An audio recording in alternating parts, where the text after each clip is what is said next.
Okay, दिख रहा है आपको स्क्रीन?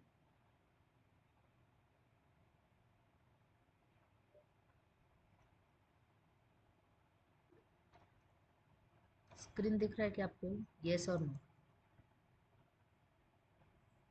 यस, बोलिए। हेलो। यस सरिता मन बोल। तो अभी हम जाते हैं नेक्स्ट जो हमारा टाइप है, that is infrastructure as a service पे। Okay, so infrastructure as a service का एक डायग्राम हमने देखा था फर्स्ट चैप्टर में, इफ़ यू रिमेम्बर। वो डायग्राम बहुत इंफॉर्मेटिव है।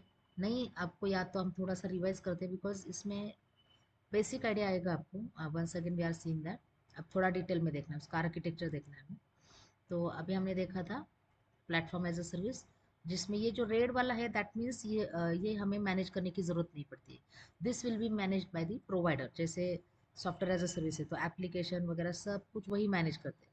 जैसे गूगल का आपने Word, Excel, PowerPoint online वाला देखा होगा। हमें सिर्फ वो डेटा स्टोर करना है, बट वो सब आपका कहाँ पे स्टोर होता है, कैसे स्टोर होता है, सिक्योर है कि नहीं, ये सब हमें देखने की जरूरत नहीं। Google will be responsible for that because Google is the provider. Similarly हमने जो देखा था अभी, जैसे प्लेटफॉर्म एज अ सर्विस में सेल्स फोर्स है, गूगल है, इवन माइक्रोसॉफ्ट की भी है, कुछ टूल्स है, एजर के कुछ टूल्स डेवलपमेंट के लिए यूज़ करते हैं। It is not only for infrastructure. तो इंफ्रास्ट्रक्चर प्लस प्लेटफॉर्म देता है। तो हमें सिर्फ हमारा एप्लीकेशन मैनेज करना है कि हम कौन सा एप्लीकेशन कर रहे हैं, that means whether Java application कर रहे हैं, पीएचपी एप्लीकेशन कर रहे हैं, और एनीथिंग एल्स। कुछ ऑनलाइन टूल्स पे वो यूज़ करके भी हम करते हैं। और उसका डेटा हमें मैनेज करना है। बाकी रन टाइम आपको जो चाहिए, जैसे जावा के लिए जेआरई चाहिए, आपको इंस्टॉल करने की ज़रूरत नहीं। नया आता है तो नया भी मिलता है, पुराना चाहिए तो पुराना भी मिलता है। You don't have to bother about it. अपने आप स्विच भी हो सकता है और मैन्युअली भी आप स्विच कर सकते हो। देन मिडल वेयर, जब आप जावा टू डेटाबेस इंटरेक्ट करते हो, Java to any other server interact करते हो, नेटवर्किंग के लिए इंटरेक्ट करते हो, तो उसके लिए हमें लगता है मिडल वेयर कॉम्पोनेंट। और फिर ऑपरेटिंग सिस्टम है, वर्चुअलाइजेशन है, ये सब आता है आपका इंफ्रास्ट्रक्चर में। तो जब हम इंफ्रास्ट्रक्चर पे आते हैं, देखो यहाँ से जब आप सॉफ्टवेयर यूज करते हैं, we don't have to manage anything. Now we are developing the software. Developing the software मतलब आपको एप्लीकेशन डेवलप करना है, एप्लीकेशन पे फोकस है। You are going to manage the application, you are going to store the application related data.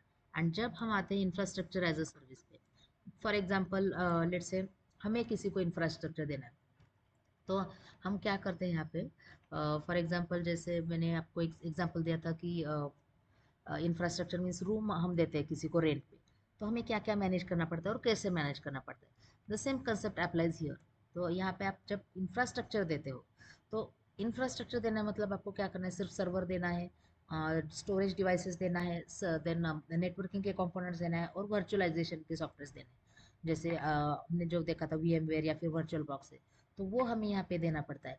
But बाकी हमें कुछ नहीं देना है कि उसमें कौन सा ऑपरेटिंग सिस्टम चाहिए, मिडलवेयर कौन सा चाहिए, रन टाइम कौन सा चाहिए, डेटा कौन सा चाहिए, एप्लीकेशन कौन सा चाहिए। जब इंफ्रास्ट्रक्चर का एक प्रैक्टिकल हम डेमोन्स्ट्रेशन देखेंगे, तो AWS में कैसा होता है, AWS is the infrastructure provider.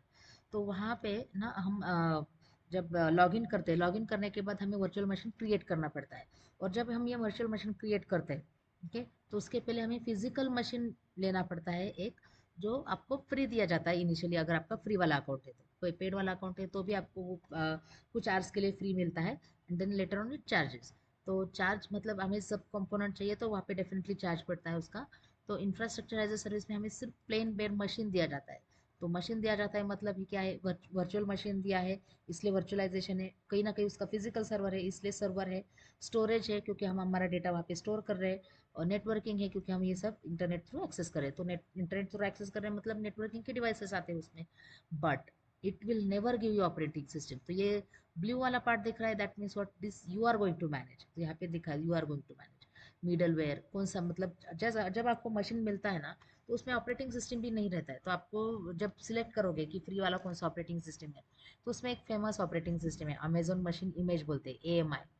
ठीक है, तो ये AMI या फिर रेड हैट ले लो, लिनक्स ले लो, कोई भी ले लो, जो फ्री वाला है वो लिया तो आपको पैसे नहीं पड़ेगी।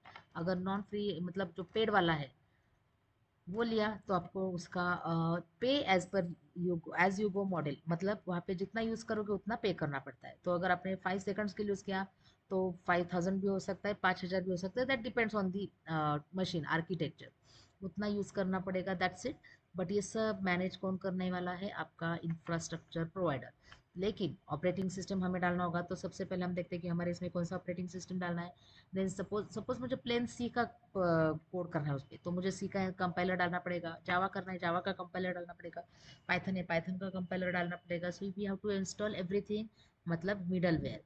ओके, उसके लिए एनवायरनमेंट कौन प्रोवाइड करके देगा? हमें ही देखना है। किसी के लिए अभी क्या लगता है? जावा के लिए अभी JRE लगता है, install, because now you are in infrastructure as a server. और अगर आपको ये चीज़ें नहीं देखनी है तो you can go with the platform as a service. ठीक, तो फिर आपको ये सब चीज़ें देखने की जरूरत नहीं, you just have to think about the platform coding, इतना ही आपको देखना होता है। देन डेटा एंड एप्लीकेशंस, ये सब हमें मैनेज करना पड़ता है। तो ये होता है आपका क्लाउड कंप्यूटर। तो वही आपका ट्रेडिशनल केस में कैसे होता था, you only have to manage everything. Okay, so अब हम जाते हैं इसके कंपोनेंट्स की तरफ। ओके, समझ में आ रहा है सबको? Yes, right.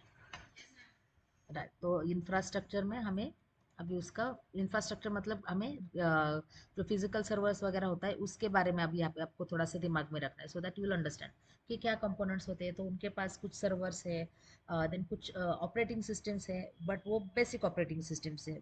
देन उनके पास वर्चुअल मशीन है। वर्चुअल मशीन एक्चुअली क्या है? एक सॉफ्टवेयर ही होता है जहाँ पे मल्टीपल एप्लीकेशंस आपका हैंडल किया जाता है। तो ये सब मैनेज करने के लिए उनके पास कुछ हार्डवेयर है एंड कुछ सॉफ्टवेयर है। हार्डवेयर में क्या है और सॉफ्टवेयर में क्या है, वो आपको यहाँ पे देखना है। That is infrastructure as a service.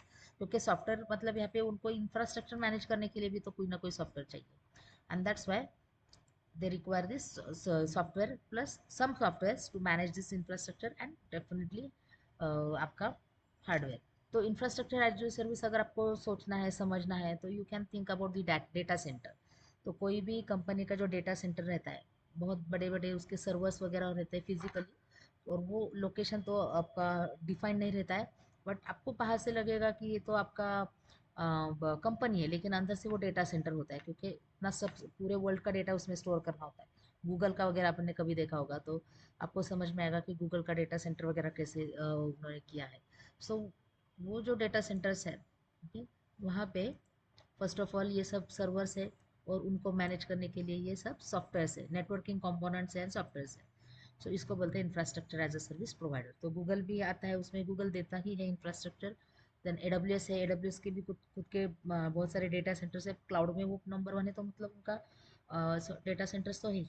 क्या होता है वो डेटा सेंटर्स में? वो डेटा सेंटर्स में कुछ फिजिकल मशीन है और कुछ नेटवर्किंग के मशीन है। तो कौन सा है वो हम देखते हैं। हाँ, तो यहाँ पे है आपका, सबसे पहले आता है virtual machine, because user is interacting with the virtual machine. Then container है, मतलब इसके ये स्टोर करने के लिए हमें कंटेनर चाहिए, जैसे स्टोर सर्वर वगैरह चाहिए। तो कंटेनर, दैट कंटेनर में आपका सर्वर आता है, डेटाबेस आता है, सब कुछ आता है जिसमें हम डेटा स्टोर कर सकते हैं। So that comes under container. Then bare metal servers. Okay, तो कुछ एप्लीकेशंस के लिए आपको ये अलग टाइप के सर्वर्स लगते हैं। ओके, सो वो भी सर्वर यहाँ पे आपको मिलता है। Then storage solutions, block storage, object storage और फाइल स्टोरेज, ये 3 टाइप के स्टोरेज है क्लाउड पे। ओके, तो नॉर्मल जो हमारा ट्रेडिशनल सिस्टम है उसमें फाइल स्टोरेज और ब्लॉक स्टोरेज है। जब हम आते हैं क्लाउड पे, तो क्लाउड पे एक्चुअली सिक्योरिटी कैसे दिया है? Cloud is not storing in terms of blocks और फाइल्स, ये स्टोर करता है डायरेक्टली आपके ऑब्जेक्ट के फॉर्मेट में। ऑब्जेक्ट के फॉर्मेट में है, मतलब ही वो अपने आप का इंटीग्रेट हो जाता है, सॉरी एनक्रिप्ट हो जाता है। इसलिए वो आपको स्टोर करने के लिए सॉल्यूशन दिया जाता है। सो आपको कभी क्वेश्चन आया होगा कि डेटा क्लाउड स्टोरेज के बारे में कुछ बताइए, तो आप वहाँ पे बोल सकते हैं क्लाउड स्टोरेज में हम तीनों टाइप का स्टोरेज कर सकते हैं। जो ट्रेडिशनल है that is block storage, file storage, लेकिन यहाँ पे हम ऑब्जेक्ट स्टोरेज भी क्रिएट कर सकते हैं। That's why people means prefer it, because object storage जब आता है तो ये इजीली होता है हैंडल करने के लिए भी, एंड प्लस सिक्योर भी होता है। Okay, so that is software solution. Next is networking component. ये इतना सारा आपका सर्वर्स है और ये सब पूरे वर्ल्ड को एक्सेस देना है, मतलब आपको नेटवर्किंग का कंपोनेंट्स तो चाहिए। तो उसमें ब्रिज वगैरह सो जो सब आता है नेटवर्किंग के कंपोनेंट, जो आपको सर्वर लेवल पे लगता है। होम लेवल पे हमारा थोड़ा सा अलग कंपोनेंट, हमारे घर में भी होते हैं नेटवर्किंग के components, but that are different. यहाँ पे थोड़ा अलग होता है। तो वो क्या अलग है? तो उसमें सबसे पहले आता है आपका वर्चुअल नेटवर्क, ठीक है, तो वहाँ पे वर्चुअल नेटवर्क क्रिएट किया जाता है। देन लोड बैलेंसर, आपका जो मतलब ये जो डेटा सेंटर है वहाँ पे कितना भी रिक्वेस्ट आ सकता है एट अ टाइम, तो वो डाइवर्ट कैसे करे, उसका एल्गोरिदम होता है, उसके कुछ स्टेप्स होते हैं, उसका प्रोसेस होता है, तो उसको बोलते हैं लोड बैलेंसर। अब ये लोड बैलेंसर भी ना दो टाइप का होता है। एक्चुअली हार्डवेयर का भी एक लोड बैलेंसर है जो डायरेक्टली मतलब फिजिकली ही आपका जो क्या बोल सकते हैं कि लोड है या फिर रिक्वेस्ट है, वो अलग अलग सर्वर पे जाता है। लेकिन जब एक सर्वर पे आता है, एक server at a time 1000 request भी हैंडल कर सकता है depending on the number of virtual machine. Server जो होता है उसके ऊपर आप एप्लीकेशन ऑपरेटिंग सिस्टम रहता है, ऑपरेटिंग सिस्टम के ऊपर आपका वर्चुअल मशीन रहता है, तो वहाँ पे आप 10 एप्लीकेशन भी एट अ टाइम रन कर सकते हैं। ओके, बट ये सब चीज़ करने के लिए आपको लगता है load balancer. So load balancer actually has two parts, one is physical load balancer and one is logical. Physical मतलब जो अलग अलग सर्वर्स में डेटा सेंड करेगा, रिक्वेस्ट सेंड करेगा, एंड लॉजिकल मतलब डायरेक्टली सॉफ्टवेयर थ्रू हम क्या करते हैं, एक एक वर्चुअल मशीन को वो देते हैं, नॉट टू द सर्वर्स, उसको बोलते हैं load balancers. Then firewall and security and VPN, ये सब ऑप्शंस वहाँ पे होते हैं, तभी तो आपका सिक्योरिटी इंश्योर किया जाता है। Okay, so that is the thing. Next is management and orchestration. Okay, अब ये मैनेजमेंट एंड ऑर्केस्ट्रेशन मतलब जो हमारा सर्वर्स है उसको मैनेज करना है, मेंटेन करना है, कौन से सर्वर का कौन सा बोल सकते हैं पार्ट है, जब या फिर कितना स्पेस दिया है पर्टिकुलर यूजर्स को, तो वो आता है सबका आपका मैनेजमेंट एंड ऑर्केस्ट्रेशन। एंड ये सब करते करते हमारा जो एक्सेस है, security security and identity management. Identity management मतलब अलग अलग रोल्स है, जैसे कंपनी है तो उसमें आप क्या करते हो, ओनर है, ओनर के अलग रूल्स है, उसके अंदर टॉप मैनेजमेंट है, टॉप मैनेजमेंट के अंदर अलग रूल्स है, उसके अंदर जूनियर मैनेजमेंट है, उसके अंदर प्रोग्रामर्स है, या फिर कुछ भी कंपनी हो, तो वो अगर ये इंफ्रास्ट्रक्चर अगर यूज़ कर रहे हैं हमारा, तो उनको सिक्योर होना चाहिए। तो सिक्योरिटी एंड आइडेंटिटी मैनेजमेंट के स्पेसिफिक सॉफ्टवेयर है वहाँ पे, that's why your data and your project related things are safe here. Okay, then user interface and APIs. Okay, तो यूजर इंटरफेस है, बहुत अच्छा यूजर इंटरफेस दिया है AWS में, आपको सिर्फ यूजर इंटरफेस देख के मैनेज करना है, you don't have to go to the respective server and manage it. okay, you can manage it through software. Okay, so that is the basic point about the infrastructure as a service. Now we'll come to the architectural layer. अब ये architecture में हमने देखा है कि exactly क्या क्या है। तो सबसे पहले आता है आपका फिजिकल लेयर। फिजिकल लेयर मतलब जहाँ पे आपका एक्चुअल मशीन्स है, के सर्वर्स बोल सकते हैं, सर्वर्स वगैरह है। सो जैसे डेटा सेंटर है, डेटा सेंटर अगर आपने कभी देखा होगा तो सब आपको सर्वर्स वगैरह देखने को मिलेंगे। सो सर्वर्स है, दैट मीन्स फिजिकल लेयर है वो वहाँ पे। लेकिन एक सर्वर एक एप्लीकेशन हैंडल नहीं करता है, बहुत सारे एप्लीकेशन हैंडल कर सकता है, rather thousands of application handle कर सकता है। To do this we need a virtualization layer. Virtualization layer में आपका क्या रहता है, वहाँ पे भी VMware और मतलब यही सॉफ्टवेयर इंस्टॉल किए रहते हैं जो हमने फर्स्ट प्रैक्टिकल में देखा था। VMware, virtual box, hyper V भी एक सॉफ्टवेयर है, KVM है।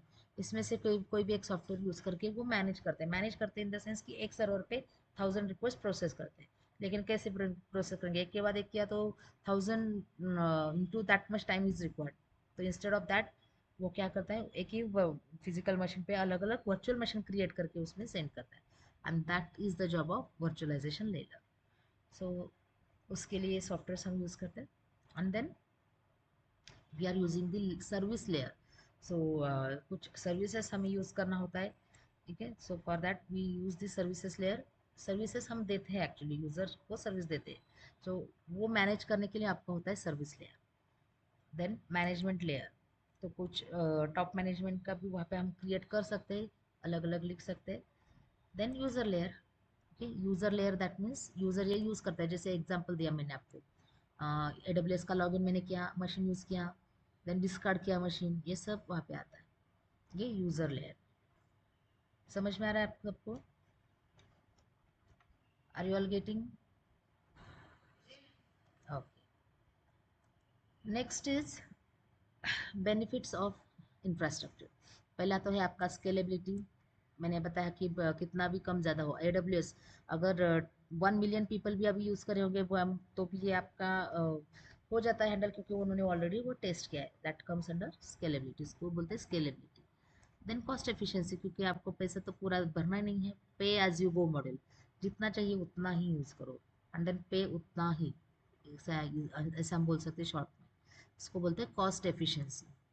फ्लेक्सिबिलिटी, फ्लेक्सिबिलिटी का मतलब है यहाँ पे बहुत सारा ऑप्शन है आपको।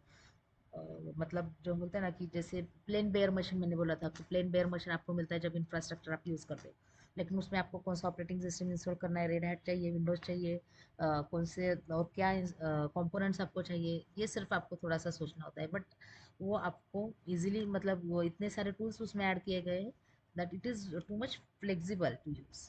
ओके। कंट्रोल एंड कस्टमाइजेशन तो आपने यूज़ किया है, मतलब आपको डायरेक्टली लेना है ऐसे नहीं है। जो पे एज यू गो मॉडल बोलते हैं। कस्टमाइजेशन का मतलब क्या है, मुझे एक मशीन चाहिए जैसे विंडोज़ का ही चाहिए, सपोज विंडोज़ 11, लेकिन उधर बोला है कि विंडोज़ 11 तो अभी अवेलेबल नहीं है, तो मैं उसको कस्टमाइज़ करूँगी। मुझे विंडोज़ 10 भी चलेगा, विंडोज़ 7 भी चलेगा, विंडोज़ 8 भी चलेगा, जो भी कंपेटेबल है for my my project. Customisation इसको बोलते हैं, customisation you can take any. तो उन्होंने 5 मशीन से वो दिया है 10-10 GB हार्ड डिस्क का, तो आपको कंपलसरी लेना है ऐसा बिल्कुल भी नहीं। If you want you can use, otherwise you can skip that. तो उसको बोलते हैं कस्टमाइजेशन। डिफ़ॉल्ट चाहिए तो डिफ़ॉल्ट वाला, नहीं तो चेंज भी कर सकते हैं। High availability and reliability as it is based on the cloud. Cloud based है इसलिए यहाँ पे अवेलेबल है, रिलायबल है एंड सिक्योर है। समझ में आ रहा है यहाँ तक?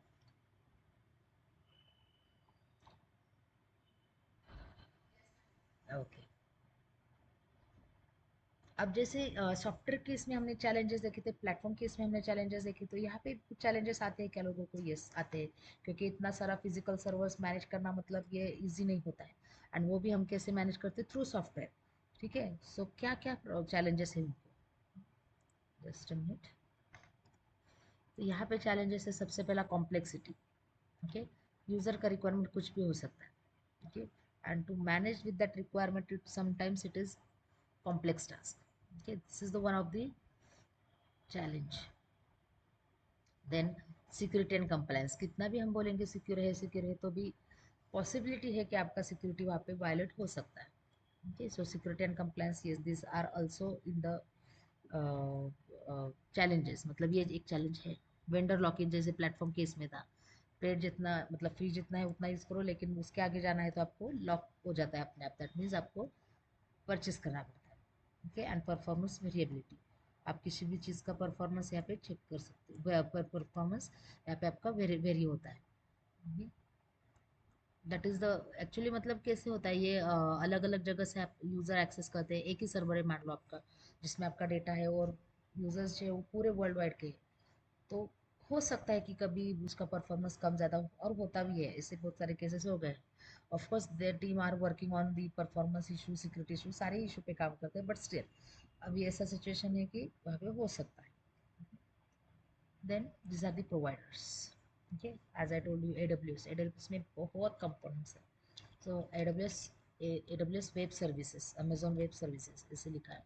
Azure है, Azure is also considered as a good platform as a service provider, so that you can consider. Then Google का प्लेटफॉर्म दैट इज GCP, वो तो ऑलरेडी है। एंड IBM क्लाउड, IBM भी अभी एंटर कर रहा है क्लाउड के इसमें, ज़्यादा एंटर कर रहा है रादर, तो उनका भी मतलब वो भी एक प्रोवाइडर है। Okay. Then this are the benefits. Where computer resources, container मिलता है आपको, रिसोर्सेज मिलते हैं, वर्चुअल मशीन्स मिलते हैं, you don't have to bother about it. Storage के इतने सारे ऑप्शंस मिलते हैं, नेटवर्किंग के ऑप्शंस मिलते हैं। दिस सो आपको सिर्फ करने आना चाहिए, आपको सब मशीन्स वगैरह दिया जाएगा, you just need to know how to do it. कि VPN सेट करना है, गेटवे सेट करना है, everything you can do with that. एक मिनट है। So user interface and API से बेनिफिट्स वापस कैसे? Okay,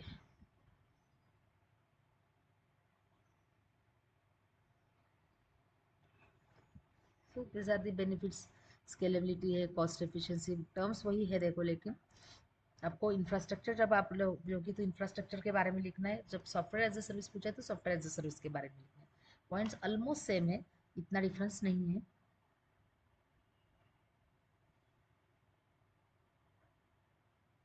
okay, so in this way you can think about the infrastructure की क्या हो सकता है। समझ में आ रहा है सबको? Yes, are you all getting? Okay, yes. यहाँ पे अभी हमारा थर्ड पॉइंट कवर होता है, इंफ्रास्ट्रक्चर एज अ सर्विस। अब एक दो छोटे छोटे पॉइंट्स हैं, but that will see in the next lecture, tomorrow's lecture. Okay, understood? Okay, चलो, so will stop here and will meet tomorrow again. Okay, चलो, बाय बाय, वेलकम।